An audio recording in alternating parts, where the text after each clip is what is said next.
Hey there, beautiful people. Have you ever wondered what's it all about? Have you ever wondered what your purpose or your actual mission is in this world? Well, today we're going to talk about discovering what I call your divine assignment. And yes, we all have one. That's what I believe, that it comes from a source outside of ourselves. I know what I call that source. You can choose what you call it for yourself because this isn't about saying everyone needs to believe exactly the same way. So maybe you call it universal wisdom, maybe you call it intuition, whatever works for you. But there is a way to access this deeper knowledge. And really, it's what I call the ancestral intelligence that is built into all of us. It goes back thousands of years, that is genetically coded into our very existence, even if we're not always aware of it, and that there's ways to access that.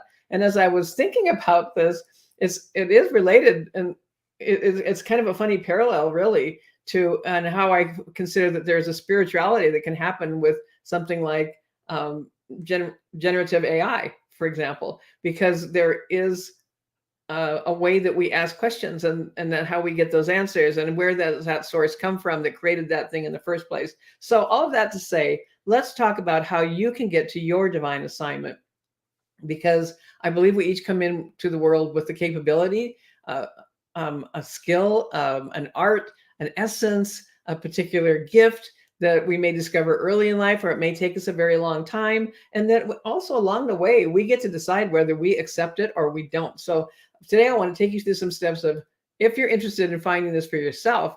And I believe that divine assignment also can evolve and change over time, but that we're looking for that core. We're looking for that core messaging for yourself of what it is that you are meant to do. And it is never too late to step into that. And I will show you an example of that in just a minute. So here's how we do this.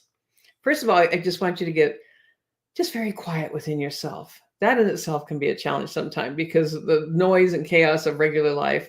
And so to do this, I also recommend you actually find a quiet place to do this, in your home or out in your yard or courtyard or garden or park, where, on a beach, wherever might be a quiet place for you. But wherever you do it, and I'm going to give you a little preview, make sure you have a tablet, make sure you have something to write on along with you, because I'm going to ask you, and a pen. Okay. So get very quiet within yourself. And then just take a couple of deep breaths. That you'll be amazed at how much just doing that a few times in a row, don't hyperventilate, but just taking a few deep breaths can really just help to calm you and just kind of slow down the racing thoughts, and how fast our insides can be going a lot of times just in the daily life of what daily life hands us. Then I want you to ask a specific question. So this is where this gets very specific and intentional, because there's a specific question I want you to ask while you're in that meditative, prayerful contemplation, whatever you want to call it, place of quiet and inner voyage, so to speak. There's a specific question that I want you to ask. I want you to ask, what would you have me be and do? Very simple. What would you have me be and do? Now, you might be thinking, well, what does being have to do with this? So, and maybe you've heard be, do, have, maybe you've heard that. I teach that as well. But the point is that before you can do anything and really have it have impact and meaning and stickability, as I call it, you have to be the person who can do that thing to achieve the result that you might desire. The being part is critically important, because this is the internalization of our own identity. And absolutely, you can shift your identity. You shift who you are being by changing your beliefs about what is true about who you are and who you are being. Oftentimes, we kind of go through life numbly, just being that person that we think we're supposed to be, or that everybody else told us we were supposed to be, or what we grew up thinking we were, because of messages we got that aren't always positive, not always encouraging, not always helpful, not always bringing about really success or good feelings or confidence or clarity. That being of that person can be very detrimental and limiting. And it's really, we have the ability, our brains are so miraculous. We have the ability to create new neural pathways. We have that adaptability of our brains, that moldability, in the sense of the plasticity of our brains can literally change all the way through our life, meaning we can create new patterns of thought, new habits of thought, and we can prune out and eliminate the self-limiting beliefs and old habits of thought that kept us in one place, kept us from being the person that we're fully capable of being, which is all part and parcel of what your divine assignment is. So what would you have me be and do? Because we can go through, maybe you've signed up for programs or trainings before where you do, you're doing all the things. They said do this, and then they said do that, and follow this template. And maybe you've tried doing a lot of things that somehow just have not stuck, that it just never really became real for you, or really became a habit or part of your life or your business or your practices, whatever that might be. But when you can be that person who embodies that thing that you're doing, that's when it sticks. That's when it really is internalized. And that's when you've given it the staying power, so that you can continue to be that person who does the thing that brings about the result you desire. So ask, what would you have me be and do? Okay, there's a reason for it, that specific pattern. And think of this as a prompt, really. You're giving your inner wisdom a prompt, because then I want you to listen. Listen for the answers you may get. Now, we all receive in different ways. So whatever works for you, well, however, whatever you have noticed about that for yourself. Maybe you see a sign, maybe you hear something, maybe it's through music, maybe it's through something that happens next, or the phone rings, or whatever it may be, that something is in play that's reinforcing, bringing you an answer. Or you find yourself just thinking in a different way than you might normally be thinking, that the words are different, or the pattern or the pace is different. The people that I've taught this to have said to me, wow, what I received when I was doing this was not the way I usually think. And so whether you feel like that's an audible voice that you're hearing in your head, or whether it's just a pattern of thought, however that appears for you. And the other thing I want to say about this, because I know that there's some people that say, yeah, but you don't know where that's coming from, this kind of thing. I believe that when you frame it in light and love and intention, it's coming from a place that matches that energetic space is the same. And when I was talking about this earlier today, I was thinking how suddenly came to me, this is what I talk about with ancestral intelligence, the original AI. And we're really the prompts when we give ChatGPT or generative AI prompts, instruction of some people call them commands. I really don't like that word, but just that we give it a context of conversation, and that we start receiving answers. Well, this is the ultimate AI, your ancestral intelligence that you're going to access and tap into in this way. And think of the specific questions you're asking as being the prompts that you are sending to your ancestral intelligence, basically saying, what would you have me be and do? Right? That's the first one. And so this is where have whatever tablet you have, just have some form. I like to keep a notebook or a legal pad, something like that.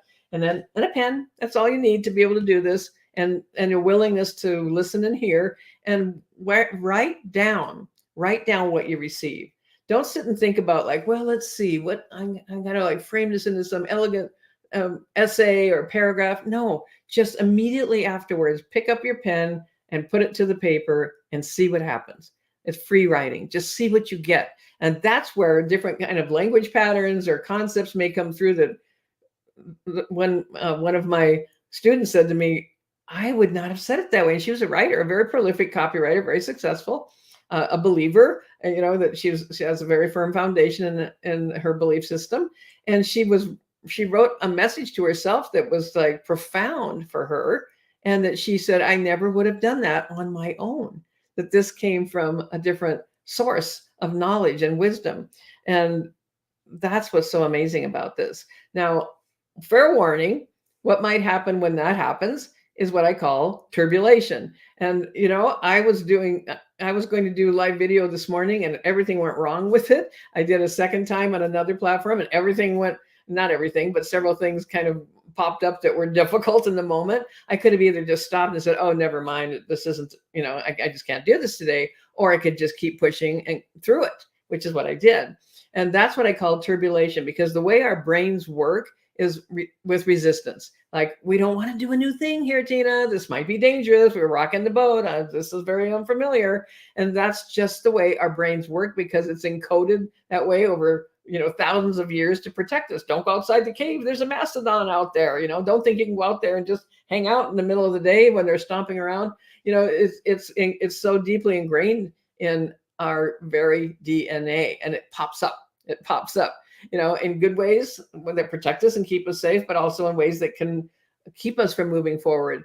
And some of the old beliefs that have been dialed in from just things we heard even as a child that we're not even aware that we heard, right? So all of those things start making resistance. Very normal, okay? Don't be surprised by that if that happens for you. When I first started with this practice over a decade ago, I'd write the things down and then I'd stack a bunch of books on top of my folder that I was keeping my notes in. I wrote everything down, and I wrote something I'm going to share with you today. But then I pushed it away because I was having that inner tribulation. I was having that resistance. I was having that pushback of just feeling like this can't be for me, because it felt unfamiliar and because I wasn't yet fully being the person who could do the thing that I was receiving. Okay.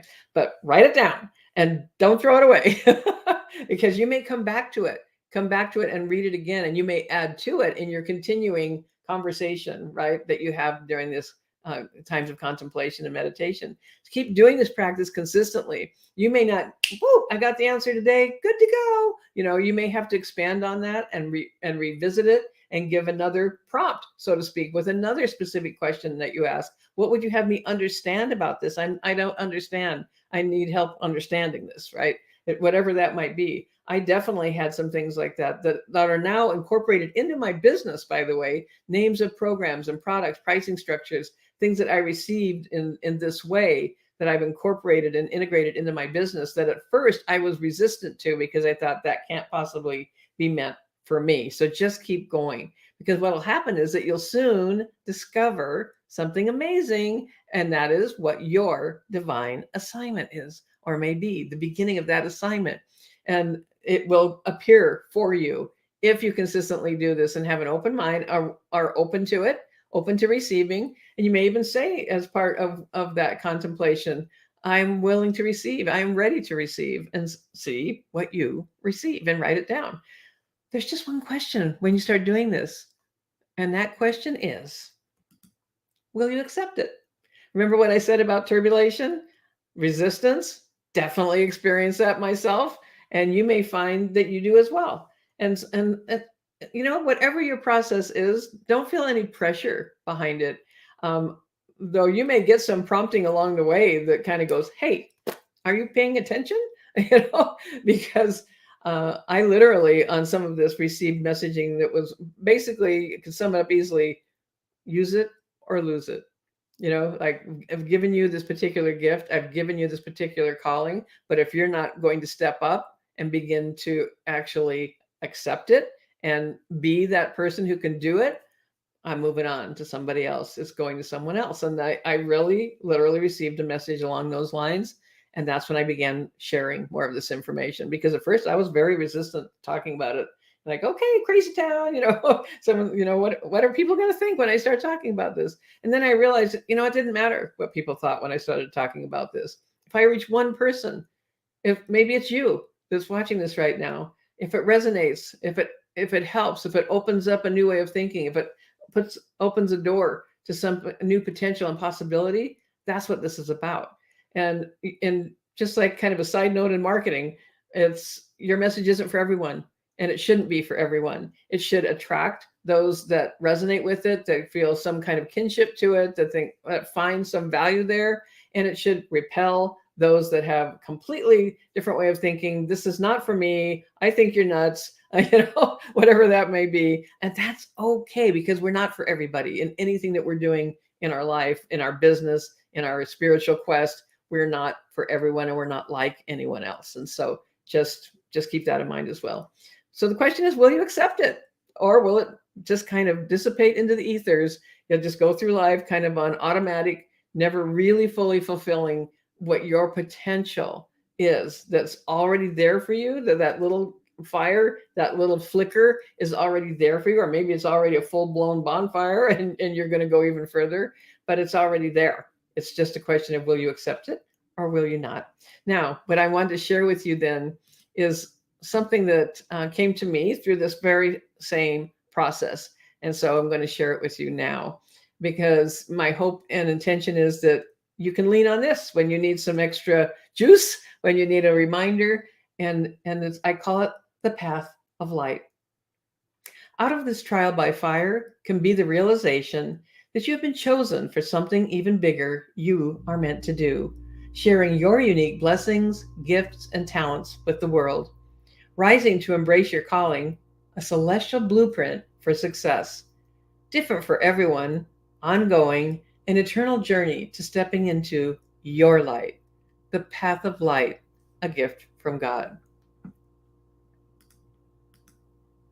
And that is something that I wrote down after one of these times of contemplation and asking and receiving. I actually have this printed out and I have it hanging by my desk, and I look at it on a very regular basis. And it came to me over 10 years ago now.